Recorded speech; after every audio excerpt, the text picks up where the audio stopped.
नमस्कार, मी अंजली पाटील। आज आपण तोतापुरी आंब्याचा जाम कसा तयार करायचा ते बघूया। चला तर आपण त्यासाठी लागणारं साहित्य बघूया। हे तोतापुरी आंबे आहेत, 3 आंबे घेतलेले आहेत मी। आंब्याची निवड करताना करकरीत आणि घट्ट बघून आंबे घ्यायचे। ही साखर आहे, हे सायट्रिक ॲसिड आहे, हे पाणी घेतलेलं आहे आणि हा फूड ग्रेड कलर आहे। ही कढई आहे आणि हा स्पॅच्युला। तर पहिल्यांदा आपण ह्या आंब्याच्या साली काढून फोडी करून घेणार आहे। तर मी चुंद्याच्या व्हिडिओमध्ये सालीचं महत्त्व सांगितलं होतं आणि साली ठेवा म्हणून सांगितलं होतं, पण जामला जर साली ठेवल्या तर कलर चांगला येत नाही जामला, म्हणून आपण आता साली काढणार आहोत। तर घरी जो मी जाम करते त्याचा साली ठेवून जाम करते मी।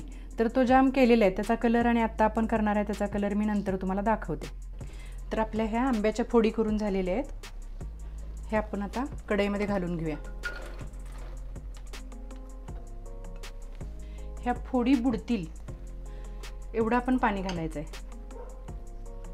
हा 1 ग्लास पाणी आहे, ते मी बघत बघत ओतते।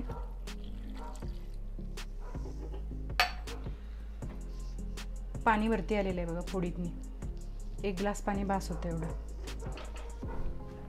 आता मी गॅस लावून घेते।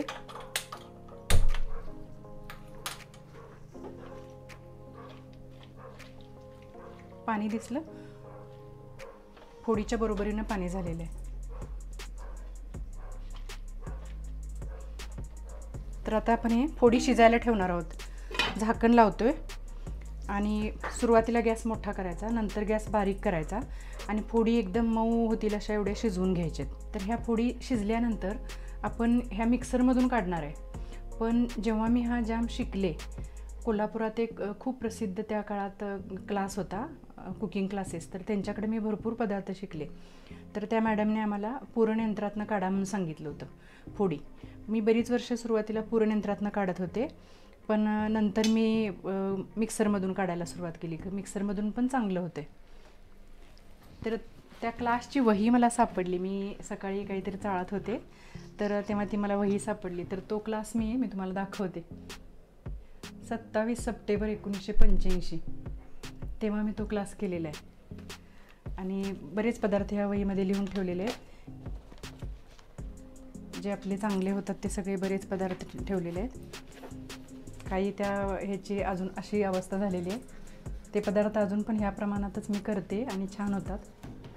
भरपूर अशा माझ्याकडं वह्या आहेत। तेव्हा काही यूट्यूब वगैरे असं काही नव्हतं, हे कटिंग वगैरे असं केलेलं आहे, लिहून ठेवलेले आहेत माझे जे छान सगळे पदार्थ होतात आणि कुठं कुठं काय काय केलेलं आहे ते सगळं असं लिहून ठेवले।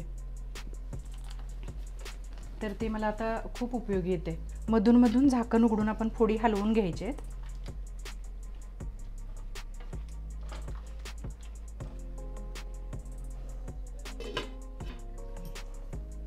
आता आपण फोडी शिजलेत का बघूया।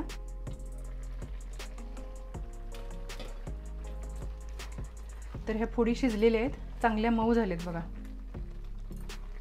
तर साधारण 8 ते 10 मिनिटं वेळ लागलेला आहे। सुरुवातीला आपण गॅस मोठा ठेवला होता, नंतर आपण गॅस बारीक केला होता।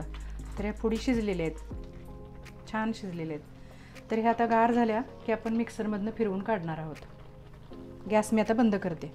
तर आपण ह्या फोडी आता मिक्सरमधून फिरवून घेतलेल्या आहेत। हा पल्प छान असा तयार झालेला आहे। तर आता आपण साखर घेताना हा पल्प मोजायचा आहे आपण, आणि साधारण आता सपाट वाटी जर पल्प असेल तर 1 वाटी शीग लावलेली अशी साखर घ्यायची आहे। म्हणजे आता हे पाऊण वाटी पल्प झालं आहे, तर मी ही सपाट भांडं साखर असं घेणार आहे। हे जर भांडं पूर्ण भरलेलं असतं तर मी शीग लावून घेतलं असतं। आता हे थोडं भरायला कमी आहे म्हटल्यानंतर मी साखर भरून घेणार आहे। तर हे मी भांड्यात ओतून घेते।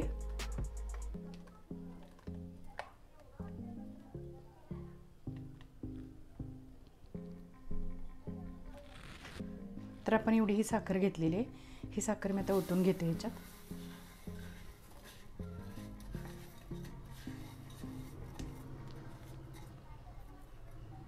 साखर छान मिक्स करून घ्यायची आपण।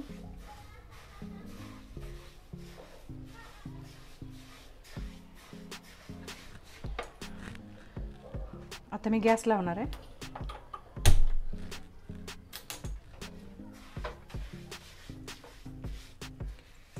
सुरुवातीला गॅस मोठा, नंतर गॅस बारीक, हे आपण आत्ता पण करणार आहोत असं।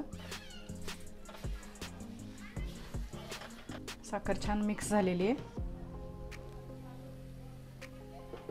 साखर विरघळत आलेली आहे. आता आपण सायट्रिक ॲसिड घालणार आहोत. सायट्रिक ॲसिड साधारण 1 लिटर जर जाम असेल तर त्याला आपण 1 चमचा गच्च भरून सायट्रिक ॲसिड घालायचं आहे. तर हा साधारण आपला 1 लिटर आहे.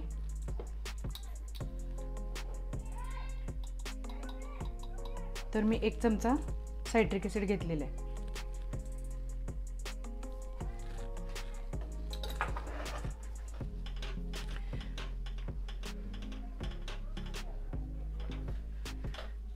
तुम्ही जर ताजा जर जाम करणार असाल थोडा तर तुम्ही सायट्रिक ॲसिडच्या ऐवजी लिंबू रस घातला तरी पण चालते.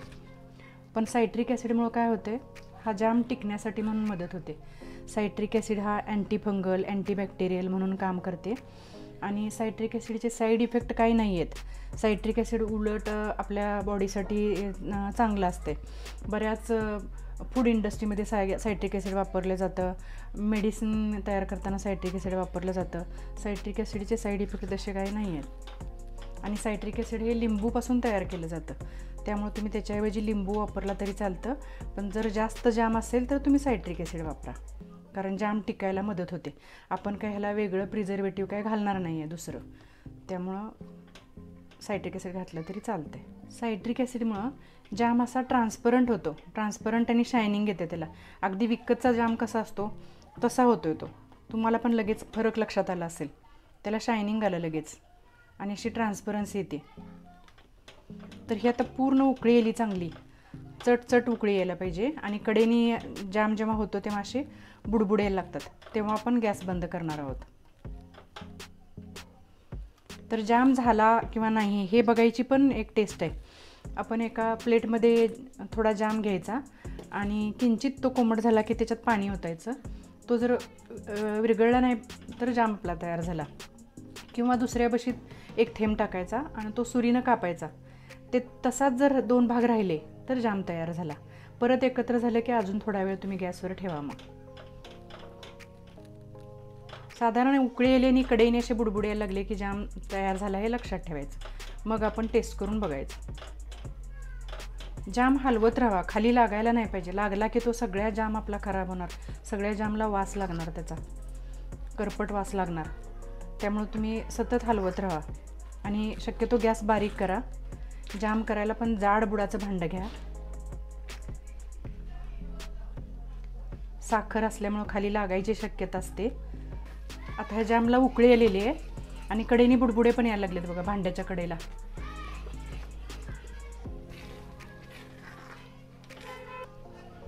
गॅस गरजेप्रमाणे बारीक मोठा करत राहा. तर आपला हा जाम झालेला आहे. मध्ये पण बुडबुडे यायला लागलेले आहेत आणि कडेनी पण बुडबुडे यायला लागलेले आहेत. गॅस मोठा केला आहे मी शेवटी थोडा. गॅस बंद करते मी आणि आपण ह्या जामची टेस्ट करणार आहोत. बशीमध्ये हा थोडा जाम मी टाकलेला आहे. तर आता मी टेस्ट करायला म्हणून बशीमध्ये जाम घेतला आहे आणि त्याच्यात थोडं पाणी ओतते.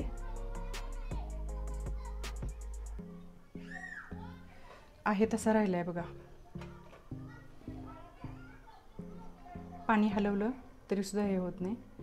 बोटाने हे केला तरीसुद्धा तो जाम तसाच राहिला आहे. गोळा झाला त्याचा, पाण्यातच गोळा झाला, खरं तो विरघळत नाही. असा झाला की आपला जाम तयार झाला. तर मी ह्याच्यामध्ये एक चिमूटभर कलर घालणार आहे. चिमूटपेक्षा पण कमीच आहे. कलर छान आला आहे, नाही घातला तरी पण चालेल. कलर घालणं हे ऑप्शनल आहे. तुम्ही अगदीच घरच्या घरी खाणार असला तर कलर नाही घातला तरी चालेल.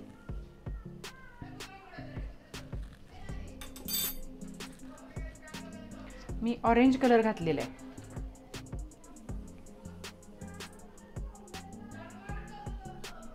अगदी एक चिमूटभर घातला तरी बास होतो. दुसरी टेस्ट मी म्हटलं होतं की सुरीनं कापून घ्यायचा जाम गार झाला की बशीतला. तर मी बघते आता तो. तर आपण कापल्यानंतर त्याचे 2 भाग तसेच राहिले पाहिजेत. तो एकत्र येतात तसाच राहिला आहे बघा, एकत्र नाही आलेला. तर आपला हा मस्तपैकी असा जाम तयार आहे. हा जाम तुम्ही ब्रेडला लावून खाऊ शकता, चपातीबरोबर खाऊ शकता. सालीसहित केलेला जाम मी तुम्हाला हे दाखवते. तर ह्याच्यात पण मी लेमन कलर घातलेला आहे. सालींचा हिरवा कलर आणि लेमन कलर असा मिळून हा कलर आलेला आहे. म्हणून मी साली जामसाठी साली काढून घ्या म्हणून सांगितलं. तर हा फरक कलरमधला फरक, फक्त दुसरं काही नाही. माझा हा व्हिडिओ जर तुम्हाला आवडला तर लाईक करा, शेअर करा आणि सबस्क्राईब करा. बेल आयकॉनचं बटन दाबायला विसरू नका, म्हणजे माझे नवीन येणारे व्हिडिओ तुम्हाला समजत राहतील. थँक्यू.